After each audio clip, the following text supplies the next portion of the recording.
Góðan daginn. Við erum komið saman hér á nokkuð kunnulegan stað held ég, ef ekki annars. Allavega hafið þið séð þennan kall áður. Ekkert orðið þreytt á honum eitt eða, nei. Við erum ekki þreytt bort og öðru það. Við erum stærri en svo að við leyfum okkur slíkt. En það góð dagur í dag, eða ekki það hvað? Mér finnst það mjög góður. Einu sinni var sagt sunnudagur til sælu. Það svona sinnhátt réttmæti því að þú sem vinnur svo þar alla daga vikunar, já, segjum 5-6 daga vikunar, það sem ég gera það. Að þeir finnst oft nokkuð notalegt að eiga sunnudagskvöldi fyrir þig. Maður kunni að meta sunnudaginn öðruvísi kannski heldur en seinna. Þegar maður var á vinnumarkaðnum og stundaði sína vinnu eins og þræll innan gæsalappa og það var mjög fegið þegar sunnudagurinn kom. Þó maður væri svo sem ekkert að gera á honum og ekki var maður á þeim tíma kirkjusækinn maður, heldur mjög kirkjufælinn maður á þess að ég væri neitt á móti kirkjunni. Ég held ég aldrei verið það, en sumir eru það. Ég held að þeir sem eru á móti kirkjunni, en ég nú móti ýmsu öðru líka, sko. Sumir eru bara á móti einhverju, geta sín á því að vera á móti einhverju, svona til þess að vera ekki óglaðir. Við megum ekki vera óglaðar manneskjur, því að við kunnum ekki að handla gleðina. Aftur á móti lærist útkomin í Guð því að hann gleði sjálf. Þá verður þú vænir minn að meta þetta. Og þér líður miklu betur þegar þú ert þeim megin línunar heldur en hinum megin línunar, því það bara svartnætti. Við höfum ekki að vera þar, við höfum ekki fætt til þess að vera þar. En svo líka annað við þetta, að við veljum okkar lífsmóta sjálf. Sumir velja að vera alltaf glaðir. Það eitthvað annað. Í alvöru tala þá var þetta bara hvað við veljum. Já, það nú þannig þetta blessaða líf okkar að við velja það svolítið mikið sjálf hvernig það er. Það hægt að vera alltaf glaður. Það alveg hægt. Það sem maður hefur oft sagt og séð að það allt hægt. Þetta bara spurning hvað við viljum. Ég veit að það ekki til svo manneskja sem vill ekki vera glöð. En stundum nær hún því ekki og það bara allt í lagi. Sumir segja að það sé allt gert eins og maður sé ekki glaður. Ég held að það sé nú ekki rétt. Enginn hefur gert neitt í mínu lífi sem að bara setur upp rúllandi fíla á þennan. Það ekki þannig. Sjálfsagt hefur maður einhvern tíma kennt öðrum það að maður datt í þann gírinn sem allt annað mál. Nei, yfirleitt maður nú alveg í lagi. Og eftir ég komst til trúana þá það nú bara alltaf. Hann alveg til hreinn af vandræða maðurinn, þú sér það. Það gott að eiga trú á Jesú Krist og ég mjög þakklátur því andartaki þar sem að hann birtist mér og ég allt í einu fann að ég var orðinn einn af þessu trúuðu mann. Og mér hefur bara liðið ágætlega síðan. En maður auðvitað dettur inn í alls konar þanka en ég verð nú að segja það og kannski rósa mér fyrir það að maður yfirleitt mjög stutt. Þetta var eins og í gamla daga, þegar maður fór í rúllandi, þá var það bara rúllandi lengi. Það ekki lengur. Og þarna segi ég að trúin á alla þakka heiður skilið fyrir það. Það alltaf akkur í að trúa. Og núna þegar ég tala að trúa, þá tala ég að trúa á Jesú. Ég trúi á Jesú. Þannig fyrir mér það allra besta sem fyrir mig hefur komið og annað. Ég held að það sé til milljónir vitnisburða nákvæmlega þetta. Þannig að þessi svona tala nú ekki allir að ljúga. Ég held að sé bara enginn af þeim að ljúga, þetta sé bara staðan. Öðru síðan hverju menn trúa, menn trúa nú engu, ekki einu sinni sjálfum sig. Og alla það. Það búið að brengla svo mikið heim en að hann veit ekki hvað snýr fram og aftur á honum og hefur reyndar lengi verið svoleiðis. Og þú veist líka hvað þetta byrjaði, ekki? Þetta byrjaði við skilningstré Guðs og ills. Þegar að drottinn Guð hrópaði Adam, hvað ertu? Og við veitum hvað var. Adam faldi sig fyrir Guði sínum sem hann áður hafði hlakkað svo mikið til að hitta. Nú var það allt saman farið. Af því að þá komið nýtt inn í hjartað. Og þessi sem að kom inn, hann skelfist ekkert meira heldur en lifandi Guð. Og hann getur ekki hugsað sér það að þú eigi nein samskipti við hann. Og hann svona, já, setur þig á flótta. Og þú ert á þessu flótta í raun og veru þangað til Kristur mætir. Og þú horfir til hægri og segir, nú það er til Guð. Þá breytist allt hjá þér. Fyrsta skipti kannski því að það gerðist hjá mér fyrir 40 árum af bróðum og ég ennþá hændur af þessum vini mínum sem heitir Jesús. Já, vini mínum. Kristur segir sjálfur, þér eruð vini mínir ef þér gjörið það sem ég býð. Þannig að við megum kallast vinir hans, en þetta eru skilyrðin. Við gerum það sem hann býður. Og hvað hann bjóða þér? Ég get alveg sagt þér hvað hann að bjóða þér. Svona einhverjum sérlagi. Hann býður þér að fylgja sér og hlýða því sem hann segir. Hann, ekki ég, ekki þú, segir það sem er rétt og satt og það sem er gagnlegt. Þannig að við reynum þetta líka, við hlýðum honum, og svo reynum við það, ekkert smá gagnlegt. Þegar hann er tekið við. Þetta er svona kostur við það að vera Jesú megin og ég vil ekkert skipta neitt. Þannig að ég er ekkert að fara neitt. Ég veit ekki með þig en ég er ekkert að fara neitt, ég ætla bara að vera þarna áfram.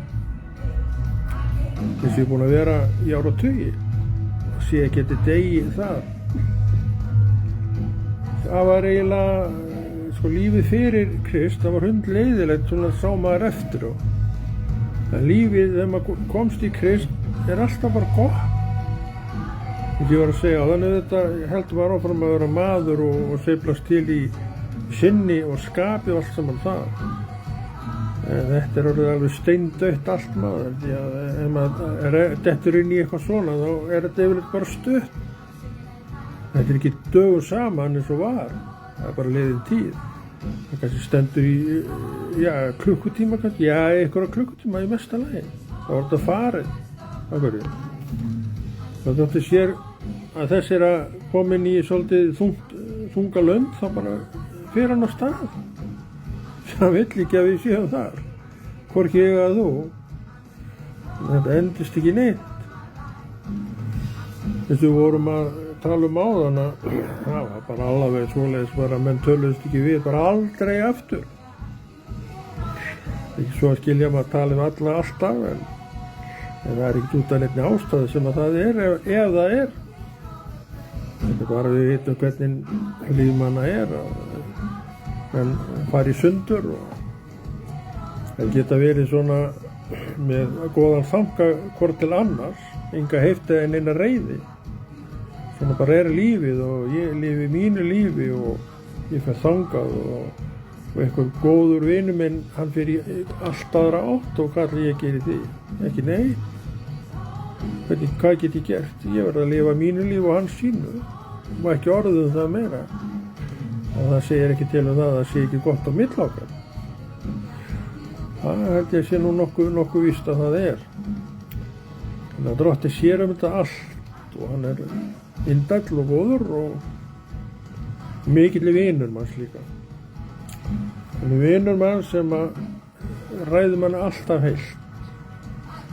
Það stýri fótsporum hans og þetta hefur maður reynt bara, frá því að maður kynntist honum fyrst. Lífið mitt tók beygju þegar ég kynntist honum. Það hefur aldrei orðið það sama aftur og í hvað á maður að hverfa. Þetta miklu, miklu betra. Og maður sá það strax, þetta miklu betra maður. Hvor var ég ekki komin í þetta fyrir lifandi löngu? Maður réði bara engu það. Þú getur ekki frelsað þig. Þú verður Kristu verður að koma og frelsa þig. Hann bara kemur þegar hann vill og frelsar þig. Og þú segir, þetta er Guð. Verður ekki einu sinni hissa. Maður sem aldrei hafði hugsað neitt þannig séð Guð nema að þú hugsaðir hann þá fórst að lægja, kannski. En svo bara allt í hennu uppgötaður það, hann til. Og þú veist að þetta er bara stefnan. Ég vissi það strax að ég myndi aldrei yfirgefa hann. Eftir að þessi atburður gerðist þessi síðar, konur áratugi síðan. Og það ég á besta stað í öllum heiminum, kirkjunni. Búin að vera í kirkjunni alveg síðan ég koma úr Neskaupstað á sínum tíma.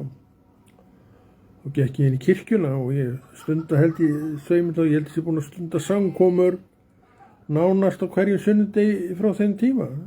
Kannski ekki alla sunnudaga en ég held að nú ekki liðið nema mestalagi 2 sunnudagar á milli þess að maður var á samkomu. Það held ég sé alveg pottþétt. Það var svona gaman á samkomum og ekki bara það. Man nú ekki aðalega þar vegna þess að það sé svona gaman, það auðvitað mjög gaman. Þetta er bara eitthvað sem að hjarta manns kallar eftir. Þegar þú frelsast, þá verður sjálfkrafa orðsins maður en fyrir eftir einstaklinginu hversu ræktarsamur hann við þetta orð. Ég tók það mjög strax alvarlega og þegar ég frelsaðist þá man ég eftir því að ég átti ekki Biblíu og hafði aldrei átt Biblíu og átti Nýja testamenti sem við fengum í skólanum 12-13 ára. Og þetta var bara í kassa heima og það var ekki allar hægt að opna hana, hún var aldrei opnuð. Og hún var bara stíf og fín allar sína ævi. En svo fékk ég Nýja testamenti, lítið hver, alveg gríðarlega vel notað. Það var ofnotað. Það var, held ég, hvaða þýðing var það? Það var alltaf ekki verið 66 þýðingin og ég var með hana, þetta hver 66 þýðinguna, mörg ár. En svo fór ég og keypti mér Nýja testamenti og þá var ég man ekki hvaða þýðingar á því. Ég held að nýjasta það var þýðingin sem kom undan nýjustu þýðingunni. Var það ekki 2000 og eitthvað. Ég var með þýðinguna undan henni og í þessu gamla hveri mínu Nýja testamenti líklega þýðinguna undan þeirri þýðingu. Þannig að maður hafði svona viðmiðin og ég er svolítið þakkláttur fyrir það. Ég man alltaf eftir því, en að finna alveg rosalegan mun á þýðingunum þá og nú.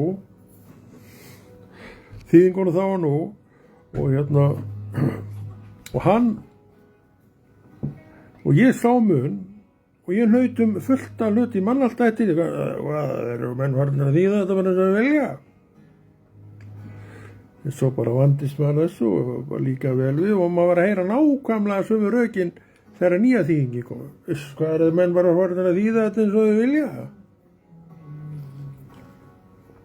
Þannig að ég held að þessi ástæða hef alltaf verið uppi. Hún er eðlileg við stakkurju. Vegna þess að okkur þykir ósköp vænt orðið okkar. Okkur er ekki sama hvernig farið er með það. En við náttúrulega erum ekki allir neini sérstakir íslensku fræðingar. En sumir átta sig á því, það er ekkit erfitt að átta sig á því, að orðið, málið það bara breytist. Man alltaf eftir einu presti, hann nú blessaði farinn í dag og Guð blessi minningu hans. Hann sagði það að það hafi alltaf gerst þegar ný þýðingu á Biblíun hafi komið út. Það fór allt upp í loft. Þannig að við vorum að upplifa sem að munum þetta, að fór nú allt svolítið upp í loft þá og menn svoleiðis alveg gætti sín á að hneykslast mjög mikið. Þetta var alltaf verið.